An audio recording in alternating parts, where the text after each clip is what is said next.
All right. So we have talked through our basic process for trying to solve these second order differential equations. All right. This is our process here, right? 6 steps. I get the differential equation, figure out what type of differential equation it is, over, under, critically damped. Then once I know that, I got to get through the stuff I need to get for the steady state solution and then for the initial condition. And then basically I use my initial conditions to get the right form of the total solution. That's our basic process. And my slides here, I got all the information I need to be able to do that. And we're going to come back to that as we go through today. Now, I started this example. I'm going to just start it fresh again today because I'm going to keep, I was a little too cavalier about this. So I'm telling you that IL of 0 minus is 0 and V0 of V of 0 minus the capacitor voltage is 10 volts. I'm just going to tell you that's what they are. All right. To remove, you may remember that I had a little bit of ambiguity at the end last time. So I'm just going to keep those values. Okay. All right. Now I'm going to go through my steps. I've got here that L is 25 millihenries, C is 25 nanofarads, R is 400 ohms. All right. So I want to find IL of T. That circuit is in fact the same circuit I think that you have in problem 3. Problem 3, I'm asking you to find the voltage. This one, I'm asking to find the current, and specifically the current in the inductor. Okay, so, all right. How do I approach this process? All right, when I write the differential equation, what time am I writing it for? What's that? T0 would make sense for me, right? I'm doing it for t greater than 0, right? So t greater than 0. So t greater, come on. T greater than 0, I write the differential equation, the ordinary differential equation, the ODE called, which means that what? Means that if it's for IL, what should be in it? What should it look like? It should have an IL, it should have a DIL, and it should have a D squared IL, right? It better have those 3 things. So when I'm doing these things, basically the process is what? I write KCL or KVL or some combination of those things, and then I use the fact that V sub C, no, V sub L is equal to what? V sub L is what? L di dt. I sub C equals C dV C dt. Like that. And looking at this guy in particular, what else can I, there's some commonalities, common things that I can see about this. But what's common about the inductor and the capacitor here? What's that? They share this, they got the same voltage across them, right? If I just do a KVL across those two, the capacitor voltage and the inductor voltage have to be the same. So V sub L equals V sub C, which is, I guess in this case, has been called V. All right. That's going to be helpful because I can start plugging that into these things. For me, it's basically step 1 of any of this process is, all right, write KCL, KVL, whatever. And then once you got those, use these things to then get to your differential equation. Basically, that's the process. Not necessarily all that straightforward, but that's the process, right? It is a little bit more complicated. So where do I begin with this one? Where should I begin? Well, I begin with a KCL or a KVL of some kind. KVL is not all that particularly useful to me, right? Because I got a bunch of loops, but it's going to be messy, or it's not really going to tell me a whole lot. I don't want to start defining mesh currents, and that's going to be ugly, right? So what else could I do? KCL, all right? And I do KCL at the top node. I've defined everything here, right? So I is a 24 milliamp current source. I'm going to do it this way. I equals what? I is the current into the top node. What's that equal to? Yep, IC plus IL plus IR, right? The sum of the currents out of the node equals the sum of the currents into the node. So capital I is going in, ICIL and IR is going out. Okay, so I can write it that way. And then I say what? I need to start plugging in stuff, right? Now I'm trying to write an equation for I sub L. Okay, so if I'm trying to write an equation for I sub L, I already like the middle term. That's I sub L, right? So this guy I'm good with, right? But I got to get I sub R and the I sub C. In other words, what I'm trying to do when I look at this, that term, the IC and the IR, somehow I want to get those in terms of IL, somehow. So where do I begin? How can I write I sub R? If I gave you this problem in just regular, mesh, or well, in regular nodal analysis, probably, how would you write I sub R in nodal analysis? V over R, right? You would say that this is IC plus IL plus V over R. Now, I'm looking at this, and it says V over R, but that's the same as the inductor voltage, right? How can I use, so I was very careful to put that in terms of the inductor voltage, V sub L, because how is that going to help me to get this guy to a differential equation in terms of I sub L? How would that help? The first equation, the VL is LDI. I have V equals LDI dt, right? So if I plug in VL equals LDIL by dt, this guy now becomes I sub C plus I sub L plus L over R DIL by dt, like that. So I'm getting to a differential equation. Not quite there yet, right?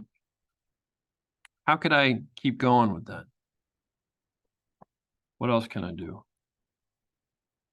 Well, that first term, the I sub C, right? What do I know about I sub C? It's C dV dt, and in particular, it's IC equals C dV C dt. In other words, the inductor current is related to the derivative of the capacitor current is related to the derivative of the capacitor voltage, right? How's that help? Plug in VL for VC, right? Why is that? Because the capacitor and the inductor have the same voltage across them, right? So it basically becomes C dVL by dt, right? Plus I sub L plus L over R DIL by dt. I'm almost there, right? Don't quite have that as a differential. I mean, that is a differential equation of sorts, but I want it in terms of one single variable, correct? So how do I get this in terms of one single variable? What's left for me? Somebody other than this group of people up here. Yeah. With what?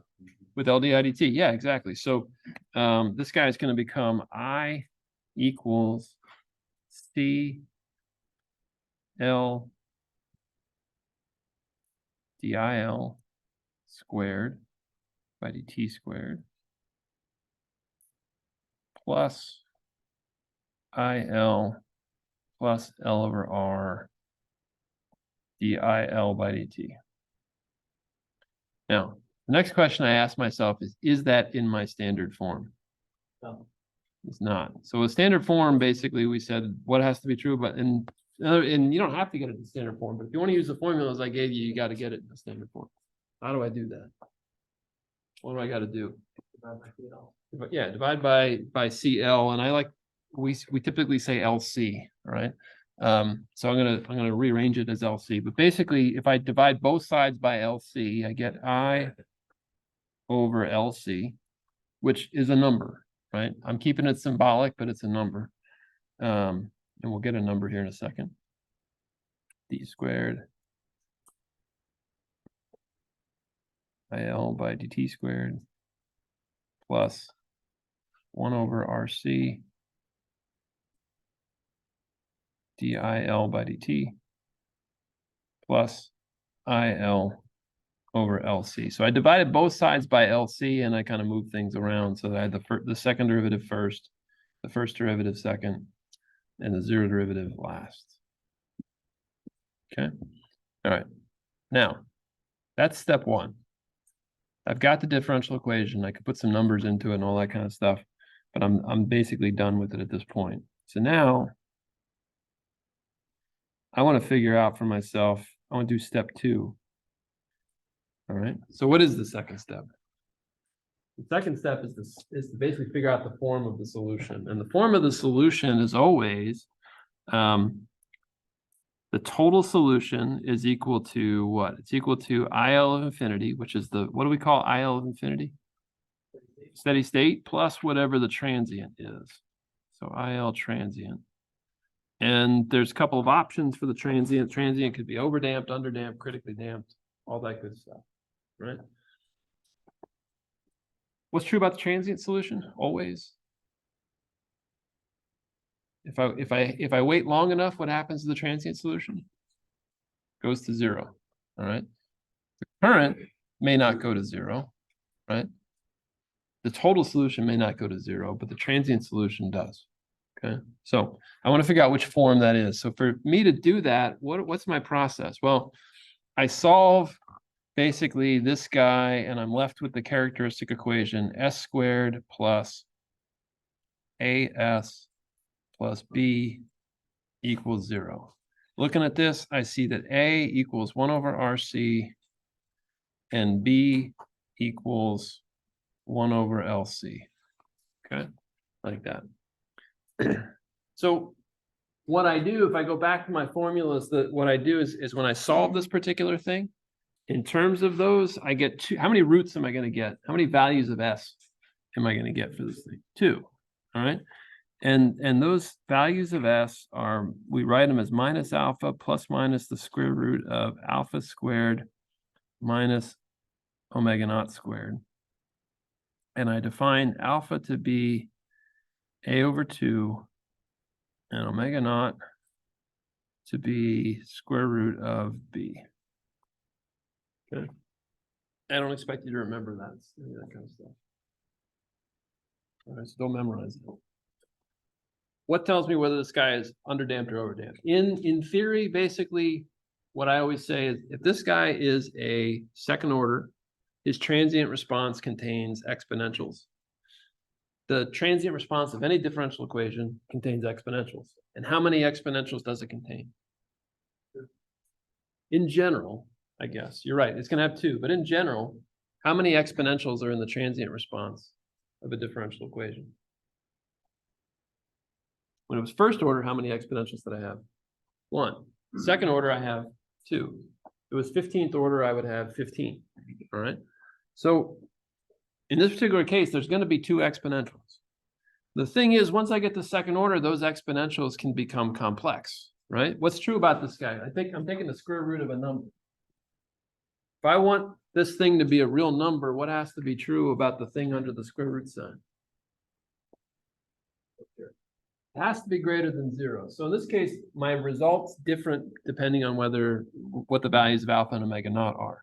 All right, so given this particular problem that I've got here, all right, when I get to step 2, I have A equal to 1 over RC, B equal to 1 over LC, alpha is equal to A over 2, omega naught is the square root of B, and this whole guy is negative alpha plus minus the square root of alpha squared minus omega naught squared.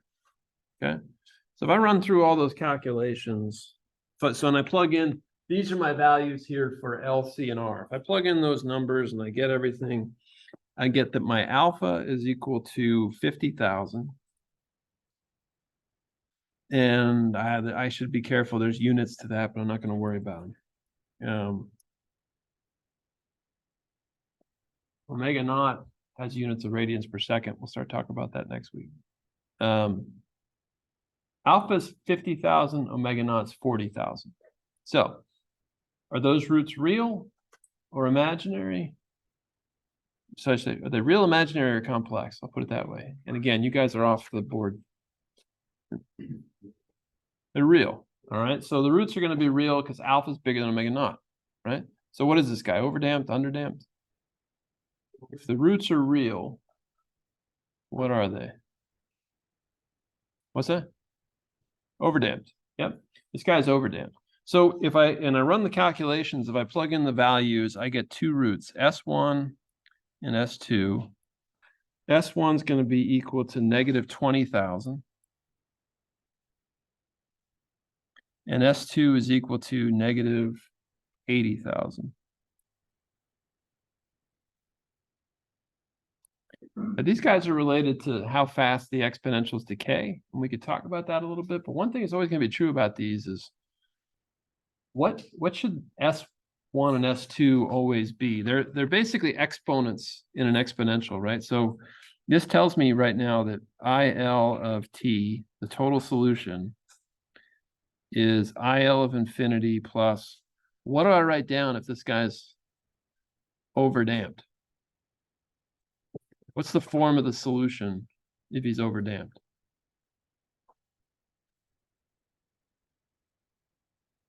I don't need you to give it to me in a special way, but if it's overdamped, what's in it? Two exponentials, right? So I write this guy as A1 e to the S1t plus A2 e to the S2t. And they're just straight up exponentials that decay away.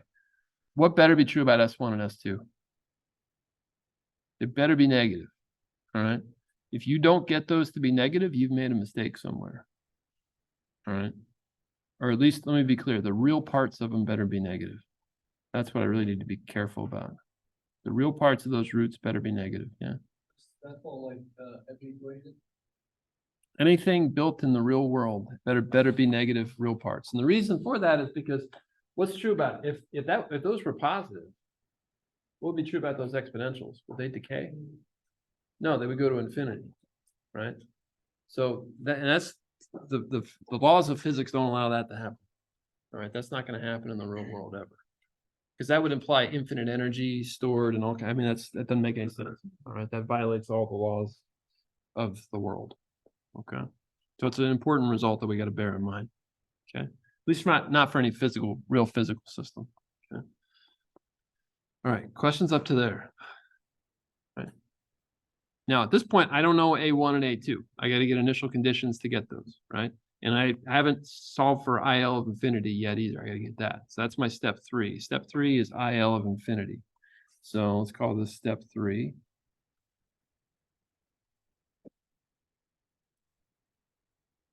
Okay, I want to get IL of infinity. So how do I get IL of infinity? How do I redraw the circuit in this case? How do I redraw the circuit? Switch is open. All right, current source is still there, right? What do I do with the capacitor and the inductor? Capacitor is an open, the inductor is a short, right? So I got an open here for the capacitor. The inductor is a short.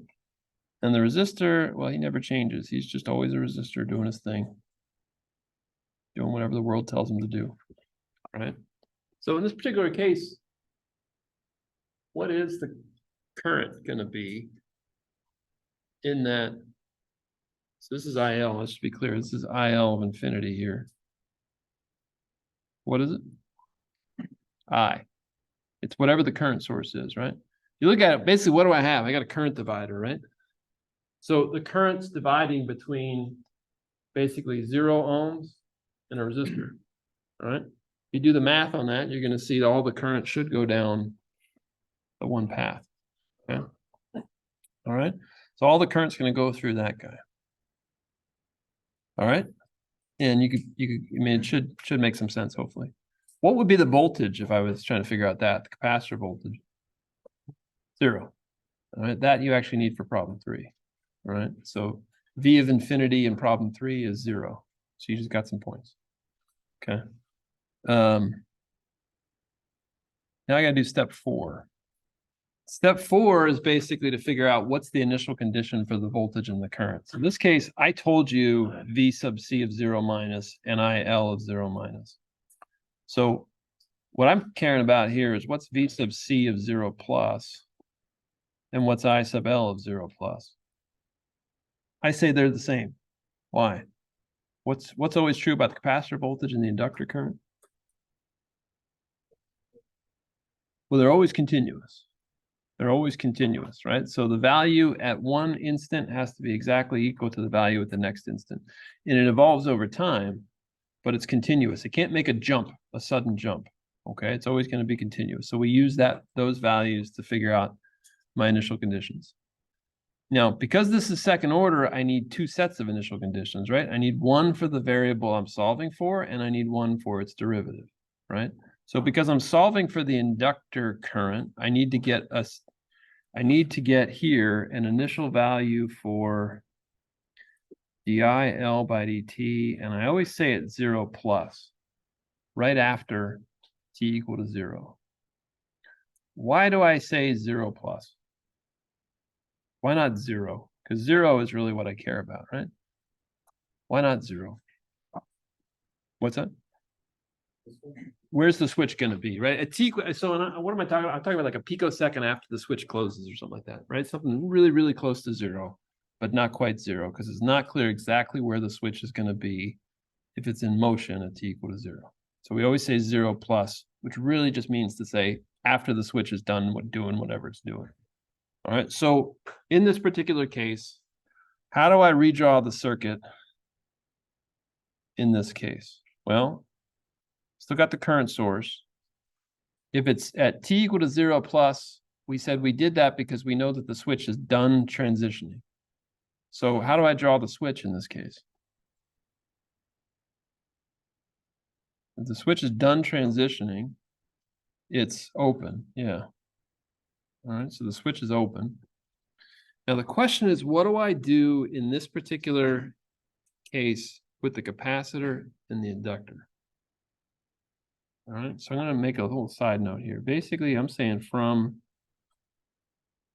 t equal to 0 minus to t equal to 0 plus, we know that IL of 0 minus equals IL of 0 plus. And we know that VC 0 minus equals VC 0 plus. They stay constant, okay? And we were told that this is 0 amps. And we were told that this is 10 volts. So if over that time period from 0 minus to 0 plus, and that's what we're drawing the circuit, just to be clear, the circuit that I'm drawing is from t equals 0 minus to t equal to 0 plus.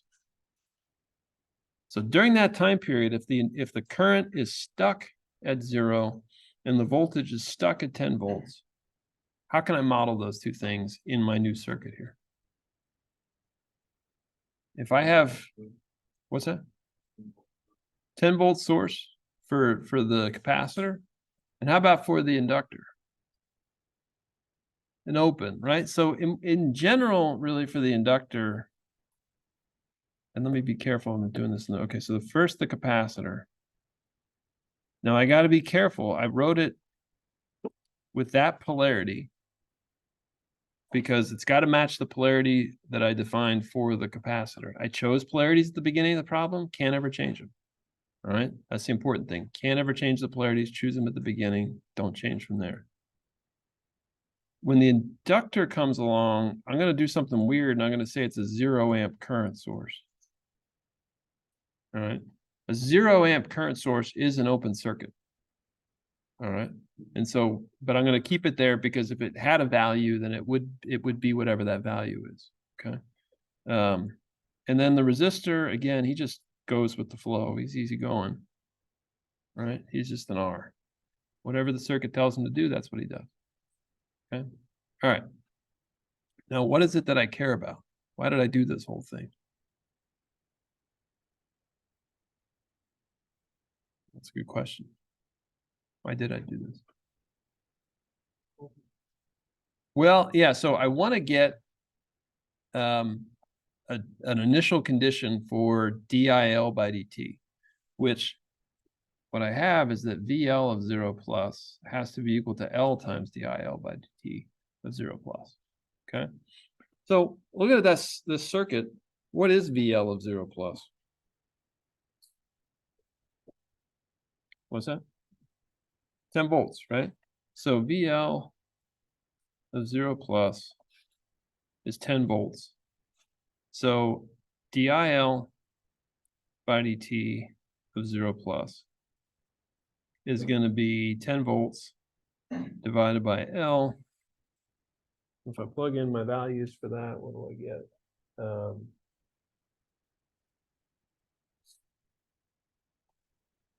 I didn't write that down for myself. What is that? So 10 divided by 25 times 10 to the minus 3, whatever number that is. All right. That's all I need. Okay, but I wanted to, again, something that might help you a little bit with problem 3 on the homework. Let's say I was interested in the capacitor voltage. If I was interested in the capacitor voltage, I would also have to solve for what? So IC of 0 plus, right? IC of 0 plus and C dt 0 plus. All right. I was interested in the capacitor voltage, which you are in problem, whatever problem that is, problem 3 on the homework. I'd have to solve for I sub C of 0 plus. So let's do that real quick. How would I do that if I had to?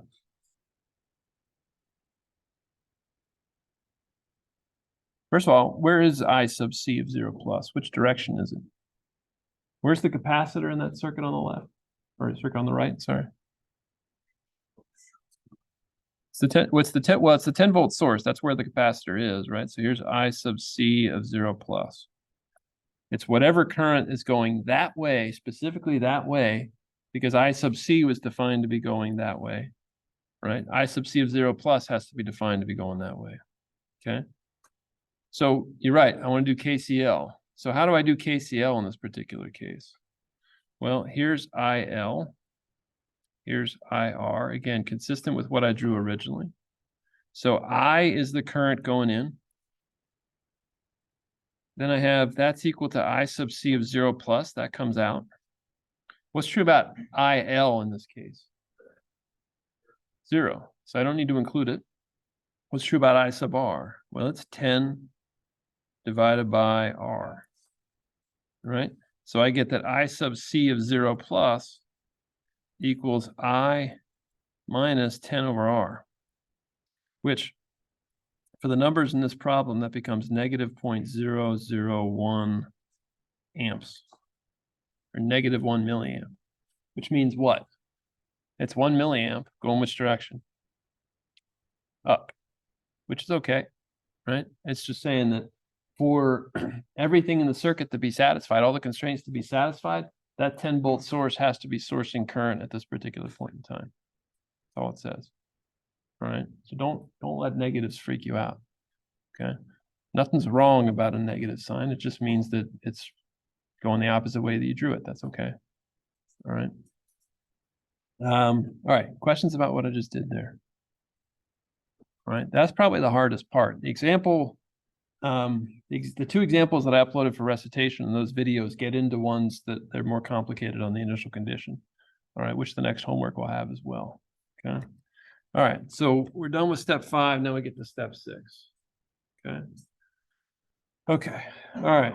So step 6, what's that? Well, that's where I figure out what are the initial conditions and how do I get the unknown coefficients. So we said that this guy is overdamped.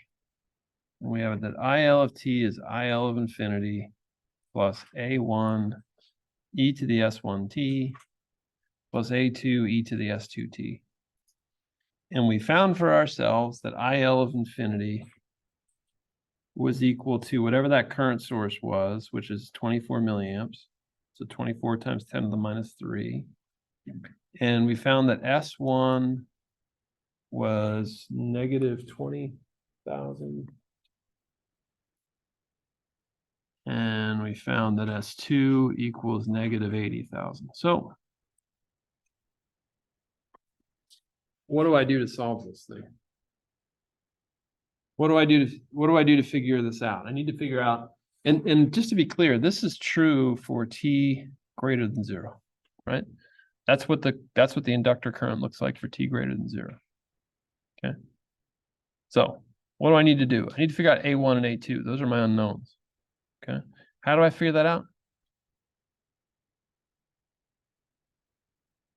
How do I figure out those unknowns?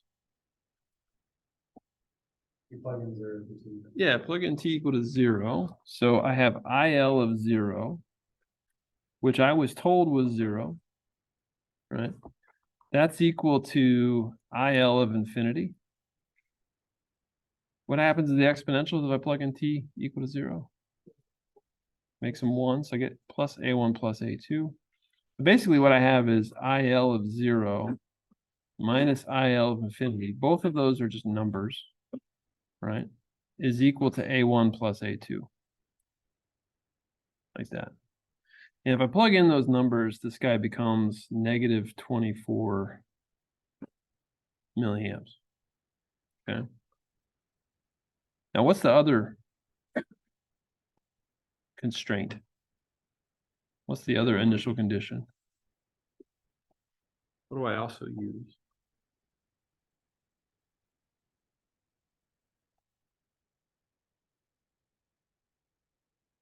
Second order differential equation, you need 2 initial conditions.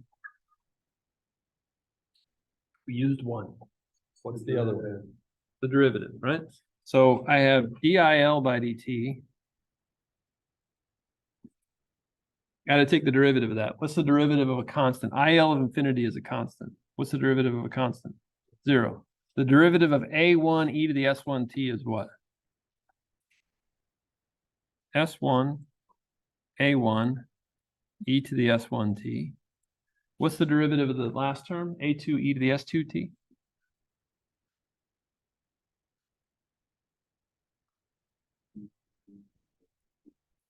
S2 A2 e to the S2t. Now, what I give you in my solutions is I say, well, if you plug in t equal to 0, these things become these, right? If I plugged in t equal to 0 here, right, the exponentials become 1 and 1. So this guy at t equal to 0, if I plug in 0,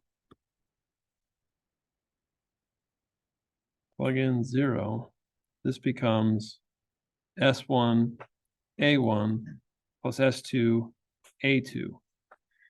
And I knew that this DIL by dt of 0 plus was equal to 10 over 25 times 10 to the minus 3, like that. All right, so that's my setup. So what I end up with here is I had IL of 0 minus IL of infinity equals A1 plus A2. And I have DIL by dt of 0 plus equals S1 A1 plus S2 A2. Again, these are numbers that you have for both of these, right? This is negative 24 milliamps. And this is 10 over 25 times 10 to the minus 3. Now, for me, what I did at this point, you can solve it however you want. I put this into MATLAB and had it do it that way, right? So what I did was I said, okay, I'll set this guy up so that it's IL of 0 minus IL of infinity over DIL by dt of 0 plus is equal to what times what matrix-wise? How would I write that matrix-wise? The 2 equations there on the right side, how do I write those? The A1 plus A2. What am I solving for? What 2 variables? What things don't I know at this point? A1 and A2. So those are over here, A1, A2. So to get the first equation up here, what need to be the coefficients in that matrix? 1 and 1. And to get the bottom one, I need S1 and S2. Okay, you don't have to do it that way. That's the way I do it. All right. And what I do is I call this guy Y. I call this usually CX. And I call this A. And I basically say A equals inverse CX times Y. And it solves it for me. Okay. And the code I have here does that. So when I go through that process and I get my values, I get A1 equals specifically what? Negative 0.0253. And I get A2 equals 0.0013. Like that. Okay. So what I do is I then plot this guy. And so I plotted basically IL of t equals IL of infinity plus A1 e to the S1t plus A2 e to the S2t. All right. And it looks like that. Now, what I like to do when I look at that, so to get a sense of what I've done right, what I've done wrong here, I want to make sure that this makes some intuitive sense. Okay. How can I check to see if that graph makes some intuitive sense? What are the things I want to look at to see if it makes sense? Because I'd like to be in the lab. Unfortunately, we can't do that with this. You guys take the lab and it's not fully connected to what we're doing here. But if I were going to the lab, I'd want to see what's going on with the inductor. I want to measure it. Right. So how can I see that that makes some intuitive sense based on all the math that we just did? Yeah. Well, that starts at 0. Yep. IL is starting at 0. Right. That's good. That was the initial condition. That's good. Okay. And the final value we said was equal to whatever that current source was, which was 24 milliamps. Right. So this guy is settling out, looks like at about 24 milliamps. So that's a good thing. All right. And he looks overdamped. How can I say he looks overdamped? Why am I saying it looks overdamped? What's an overdamp look like? Not oscillating. Yeah, it basically kind of looks like a first order, really, right? It just has a sort of an exponential shape to it. Okay. If it was underdamped, it would have some kind of a ring to it, is what I call it, right? Where it basically kind of overshoots and undershoots. Okay. All right. And so what I included here too is the code that I used to create this. And you'll see, particularly for like the stuff with the initial conditions, if you look carefully there, you'll see how I put that into the matrix form. Okay. All right. So that is my example for today. I'll upload this so you guys can see this. All of the examples we've done have the code in them. So you can take a look at the code to help you with that if you want.